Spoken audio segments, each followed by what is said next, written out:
हिंदू बहुत ही डरपोक कौम है।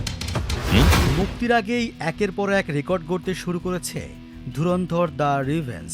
আদিত্য ধর পরিচালিত বহু প্রতীক্ষিত এই ছবিকে ঘিরে দর্শকের উন্মাদনা এখন তুঙ্গে, আর সেই উত্তেজনার সরাসরি প্রভাব পড়েছে ছবির আগাম টিকিট বুকিংয়ে, যেখানে একের পর এক রেকর্ড ভেঙে ফেলছে সিনেমাটি। ভারতীয় গণমাধ্যম জানিয়েছে ছবি মুক্তির এখনো 48 ঘন্টা বাকি নেই। এর মধ্যেই ভারত জুড়ে প্রায় 15 লাখ টিকিট বিক্রি হয়েছে। এর মধ্যে প্রায় অর্ধেক বিক্রি হয়েছে পেইড প্রিভিউ শোর টিকিট। শুধু ভারতেই নয়, বিদেশেও দুর্দান্ত সাড়া ফেলেছে ছবিটি। উত্তর আমেরিকায় প্রিসেল থেকেই $5 মিলিয়ন আয় করে ইতোমধ্যেই নজির গড়েছে এই ছবি। সব মিলিয়ে বিশ্বজুড়ে অগ্রিম বুকিং থেকে আয় 125 কোটি রুপিরও বেশি।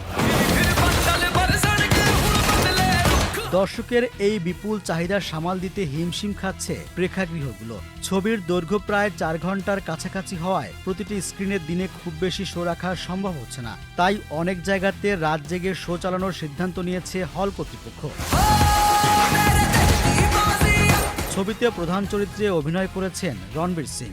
এতে আরও আছেন আর মাধবান, অর্জুন রামপাল, সঞ্জয় দত্ত, সারা অর্জুন ও রাকেশ বেদি। প্রথম ছবি ধুরন্ধর বিশ্বজুড়ে প্রায় 1300 কোটি রুপি আয় করেছিল। এবার সিকুয়েলটি 2000 কোটির গণ্ডি পার করতে পারে বলেই আশা করছেন বিশ্লেষকরা।